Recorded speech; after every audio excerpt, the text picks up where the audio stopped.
Namaku Rani. Aku seorang ibu rumah tangga yang hidup sederhana bersama suamiku, Andi, dan 2 anak kecil yang masih sekolah dasar. Motor itu satu-satunya kendaraan kami. Motor butut yang kubeli dari hasil menjual kue keliling selama 2 tahun. Setiap pagi motor itu menemaniku antar anak ke sekolah, lalu kupakai ke pasar belanja bahan. Pagi itu, aku duduk di teras sambil menatap motor yang terparkir diam. Angin berembus pelan, tapi dada ini rasanya sesak. Andi keluar dari kamar sambil menyalakan rokok. "Ran, beneran kamu mau jual motor itu?" Tanyanya pelan. Aku menunduk. "Aku udah pikirin, Di. Adikmu butuh modal. Katanya dia mau buka warung makan. Siapa lagi yang bantu kalau bukan kita?" Andi menghela napas panjang. "Tapi itu motor satu-satunya. Nanti kamu antar anak gimana?" Aku tersenyum tipis. "Kita masih punya kaki, Di. Lagi pula bantu keluarga itu kan gak akan rugi." Sore harinya, aku menemui pembeli di depan warung tetangga. Uang tunai ku terima dengan tangan bergetar. Rasanya seperti melepas bagian dari hidupku sendiri. Malamnya, aku datang ke rumah mertua membawa uang hasil jual motor. Di ruang tamu yang sederhana tapi penuh orang, aku serahkan semuanya pada Nisa, adik iparku. "Nih, Nis, buat tambahan modal warung kamu." Nisa menatapku seolah tak percaya, lalu tersenyum manis. "Mbak beneran kasih semua ini?" "Banyak banget, Mbak." Aku mengangguk. "Pakai baik-baik. Aku cuma pengen kamu sukses." Mertua langsung memeluk Nisa. "Alhamdulillah, akhirnya anak ibu bisa buka usaha sendiri." Aku hanya tersenyum, tapi entah kenapa, dalam senyum itu ada sesuatu yang perih. Tak ada satupun yang bilang terima kasih padaku. Semua sibuk memuji Nisa yang katanya berani berusaha. Aku pulang malam itu sambil jalan kaki. Angin malam menampar wajah, membuat mataku basah. Beberapa hari kemudian, aku mulai terbiasa jalan kaki antar anak ke sekolah. Tapi pagi itu aku tertegun di pinggir jalan. Nisa lewat dengan motor baru, tertawa lepas bersama temannya. Motor itu mirip sekali dengan yang kujual dulu. Dia berhenti sebentar di depan rumah orang, lalu melihat ke arahku. Senyumnya dingin. "Oh, Mbak Rani ya? Maaf buru-buru. Pembeli lagi rame nih, hehehe." Lalu dia pergi, meninggalkan jejak debu di jalanan. Aku berdiri diam, memandangi punggungnya yang menjauh. Hatiku seperti diremas. Aku tak tahu kenapa air mata ini mengalir begitu saja. Bukan karena aku kehilangan motor, tapi karena aku baru sadar. Kadang yang kita tolong justru yang pertama kali melupakan kita. Aku melangkah pelan pulang ke rumah. Suara anak-anakku memanggil dari dalam. Aku menghapus air mata, menarik napas panjang, lalu tersenyum paksa. "Sudah, Ran," bisiku pada diri sendiri. Tuhan pasti lihat semuanya. Sudah sebulan berlalu sejak aku menjual motor itu. Warung makan Nisa kini ramai. Hampir setiap sore aku lihat dari jauh. Banyak orang datang membeli. Dari depan rumah, aroma masakannya sampai ke halaman rumahku. Kadang aku merasa bangga, tapi di sisi lain, ada rasa sesak yang tak bisa kujelaskan. Setiap kali mertua datang ke rumah, nada suaranya selalu berubah jadi riang. "Nisa tuh hebat ya, Ran. Masih muda tapi udah bisa buka usaha. Kalau kamu belajar kayak dia, mungkin hidup kamu nggak segini-gini aja." Aku hanya diam, menunduk sambil merapikan taplak meja. Andi menatapku sekilas, lalu berdehem, mencoba mengalihkan pembicaraan. Tapi dalam hati, aku tahu, kata-kata itu menancap seperti duri. Minggu berikutnya, mertua mengadakan arisan keluarga di rumah besar mereka. Semua anak dan menantu datang. Aku duduk di kursi paling pinggir, membawa piring berisi kue yang kubuat sendiri. Suasana ramai. Lalu Nisa datang, memakai dress baru, wangi, dengan senyum yang lebar. "Wah, Nisa datang. Sini, duduk depan," seru mertua sambil mempersilakan. Nisa duduk di tengah ruangan, dikelilingi oleh para sepupu dan tante-tante. Semua memuji. "Nisa sukses banget ya sekarang. Masakannya enak, rumahnya rame, motor baru juga." Aku hanya menunduk. Tapi jantungku serasa berhenti ketika Nisa berkata, "Iya, aku kerja keras tante. Semua ini hasil aku sendiri. Aku gak suka ngandelin orang. Kalau mau maju, harus berani mulai dari nol." Ruangan mendadak riuh oleh pujian. "Aduh, anak muda zaman sekarang jarang yang begini. Mertua menepuk bahu Nisa, tersenyum bangga. Sementara aku menatap meja, tanganku gemetar memegang piring. Andi melirik ke arahku, lalu berbisik, "Sabar ya, Ran." Aku menatapnya sekilas, mataku sudah basah. Tapi aku tahan. Aku tak mau terlihat lemah di depan mereka. Tak lama kemudian Tante Nisa memotong pembicaraan. Nisa, katanya kamu dulu dibantu siapa sih sampai bisa mulai usaha?" Pertanyaan itu membuat ruangan sejenak sunyi. Aku menatapnya pelan. Dalam hati kecilku, aku berharap, meski satu kalimat saja, namaku disebut. Tapi Nisa tertawa kecil. Nggak ada yang bantu Tante. Aku nabung sendiri. Pokoknya ini semua hasil kerja aku." Semua orang kembali bertepuk tangan. Dan di detik itu juga, sesuatu dalam diriku seperti runtuh. Aku menunduk lebih dalam, tapi air mata jatuh juga ke piring kue di pangkuanku. Tak ada yang sadar, semua sibuk memuji. Aku berdiri perlahan berpura-pura ke dapur. Di sana aku menangis sejadi-jadinya. Setelah acara usai, aku dan Andi pulang jalan kaki. Suara sandal kami beradu di jalan yang sepi. Andi mencoba bicara. "Kamu jangan sedih, Ran. Mungkin dia cuma lupa nyebut aja." Aku berhenti melangkah, menatapnya dengan mata basah. "Bukan lupa, Di, tapi dia sengaja. Karena kalau dia nyebut, orang-orang bakal tahu siapa yang berkorban." Andi menunduk, tak bisa menjawab. Kami berjalan lagi dalam diam. Dan malam itu, saat anak-anak sudah tidur, aku duduk sendiri di teras.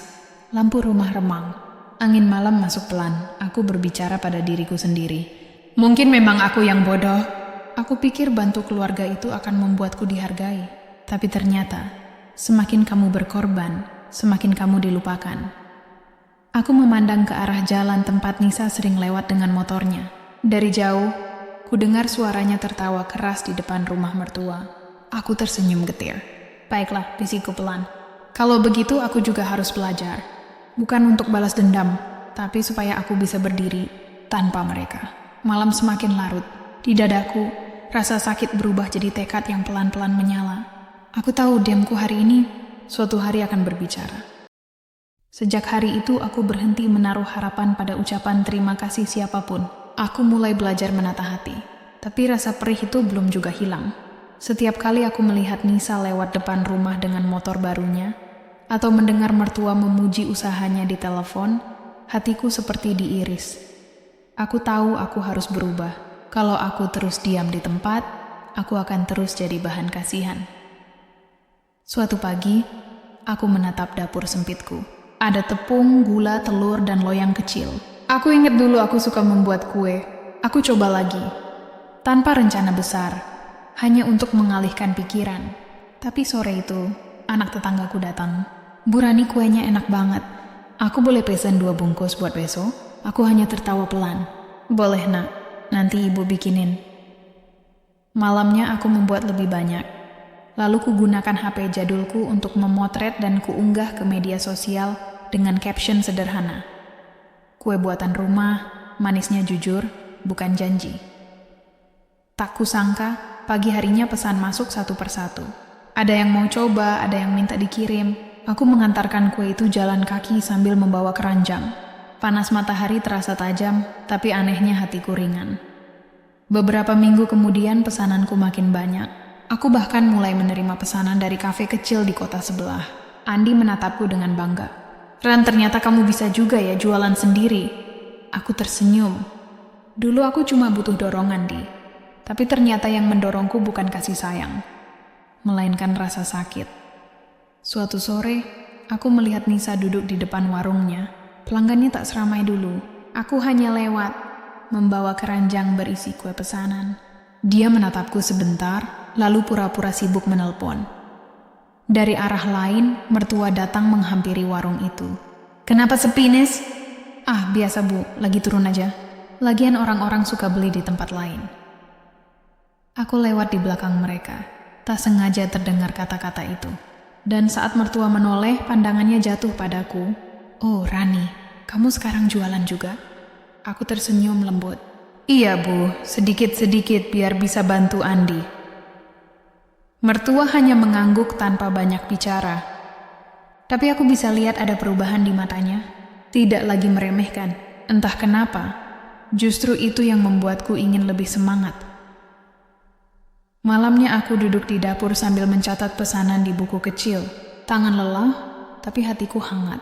Untuk pertama kalinya sejak lama, aku merasa berarti lagi. Beberapa hari berikutnya, aku mulai berpikir, mungkin Tuhan memang sengaja membiarkan aku kehilangan motor itu. Kalau aku masih punya kendaraan, mungkin aku tidak akan pernah berjalan sejauh ini. Aku terus bekerja keras.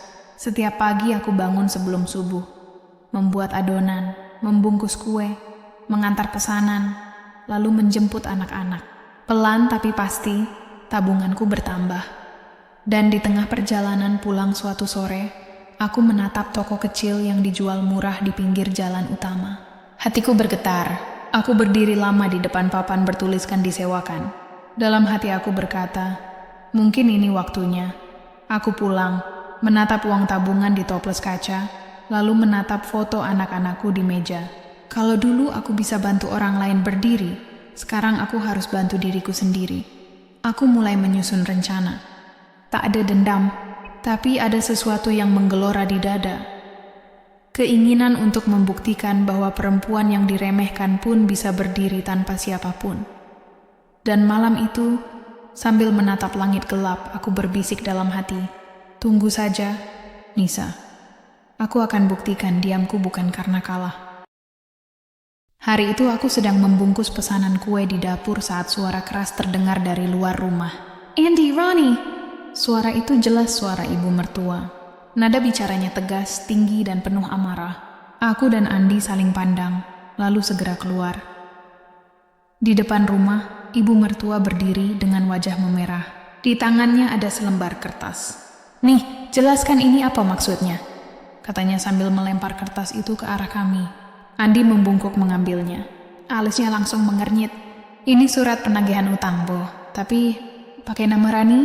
Aku tertegun. Apa? Suaraku nyaris tak keluar. Ibu mertua menatapku tajam. Kamu pinjam uang ke tetangga 3 juta buat modal usaha. Kenapa nggak ngomong? Aku geleng cepat. Bu, saya nggak pernah pinjam apa-apa. Jangan bohong. Bentak mertua. Nama kamu jelas-jelas di surat ini. Andi menatapku bingung. Rani, kamu yakin nggak tahu apa-apa? Sebelum aku sempat menjawab, suara motor berhenti di depan rumah. Nisa turun dari motor dengan wajah gugup. Ada apa ini, Bu? Tanyanya cepat. Ibu mertua langsung menatapnya tajam. Kamu tahu apa ini, Nisa? Nisa menelan ludah. Itu cuma pinjaman kecil, Bu. Aku butuh tambahan modal waktu itu. Tapi aku belum sempat bilang. Andi langsung menatap tajam. Kamu pakai nama istriku. Nisa mundur selangkah. Aku cuma minjem KTP-nya, Mas. Aku pikir nanti bisa aku lunasin. Aku menatapnya tak percaya. Jadi, selama ini kamu pakai nama aku untuk utang. Sementara di depan orang kamu bilang, semua usahamu hasil kerja kerasmu sendiri? Nisa diam, matanya bergetar. Aku melangkah mendekat, suaraku bergetar tapi tegas. Kamu ingat enggak? Siapa yang jual motor buat bantu kamu mulai? Sekarang kamu bahkan tega nyeret nama aku untuk nutupin keserakahanmu. Ibu mertua duduk di kursi, wajahnya pucat. Ya Tuhan. Jadi selama ini kamu bohong, Nisa? Nisa mulai menangis. Aku cuma pengen usaha ini kelihatan besar, Bu. Aku malu kalau orang tahu aku butuh bantuan lagi. Ibu mertua berdiri dan menampar meja keras. Kamu bukan malu, kamu sombong. Andi menarik napas berat. Bu, aku yang urus penagihan ini. Tapi mulai hari ini, keluarga kita tahu siapa yang sebenarnya jujur dan siapa yang pura-pura. Aku menatap Nisa, air mataku menetes. Aku nggak marah kamu gagal, Nis. Aku cuma kecewa karena kamu lupa bagaimana kamu berdiri dulu. Aku cuma pengen kamu belajar satu hal. Kesuksesan yang dibangun dari kebohongan nggak akan pernah bertahan lama. Nisa menangis semakin keras, tapi aku tidak lagi ingin mendengarnya.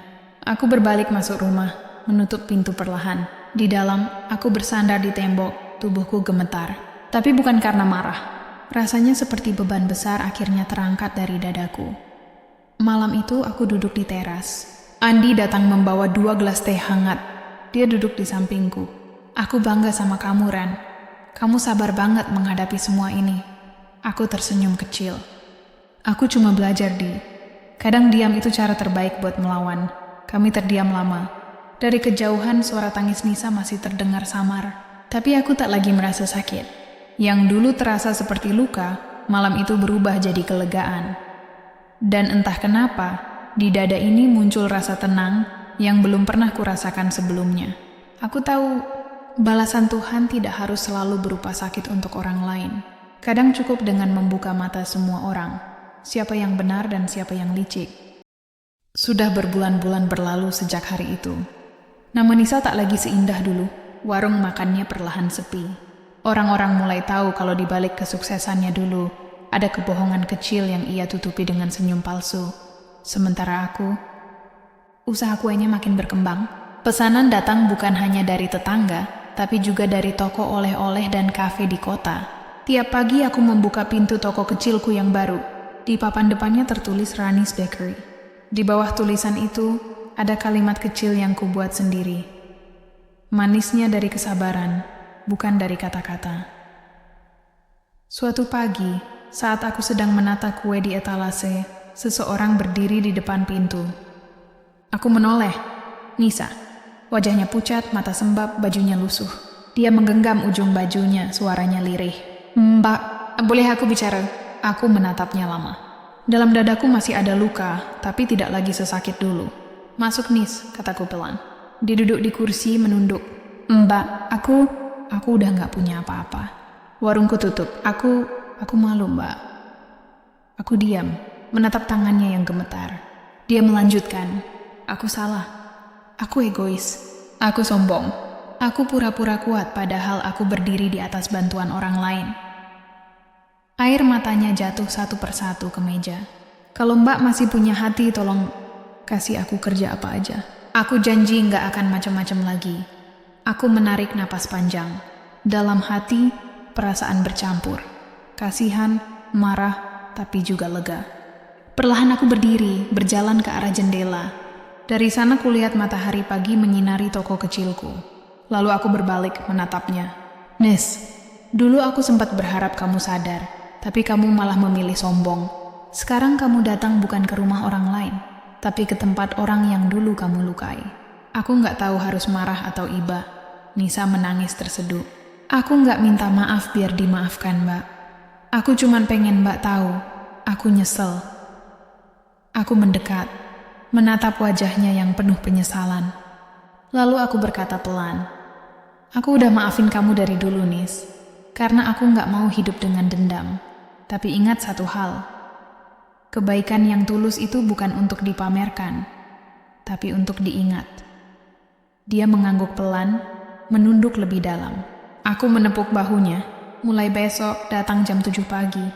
Bantu aku di toko, tapi kerja sungguh-sungguh. Jangan lagi menipu siapapun. Nisa mengangkat wajahnya. Matanya merah tapi berkilat lega. Terima kasih, Mbak. Aku janji, aku nggak akan sia-siain kesempatan ini. Dia keluar dengan langkah pelan.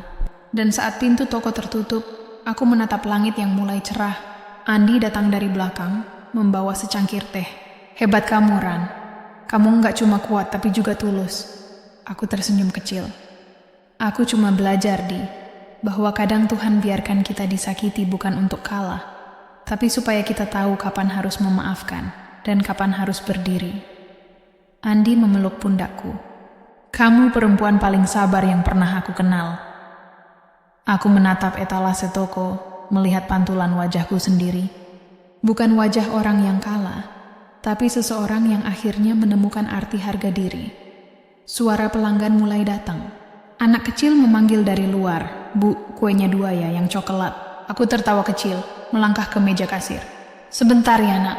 Dan dalam hatiku aku berbisik, mungkin dulu aku kehilangan motor. Tapi Tuhan ganti dengan sesuatu yang lebih besar. Keyakinan, kekuatan, dan nama yang akhirnya disebut bukan karena kasihan, tapi karena perjuangan. Kamera seolah perlahan menjauh. Rani berdiri di depan tokonya, tersenyum tenang. Sinar matahari membingkai wajahnya yang damai. Suara narasi menutup kisah. Kadang balasan terbaik bukan saat orang yang menyakiti kita jatuh, tapi ketika kita mampu berdiri tanpa menjejak mereka. Karena kesabaran mungkin terlihat diam, tapi diam yang sabar selalu berakhir dengan kemenangan.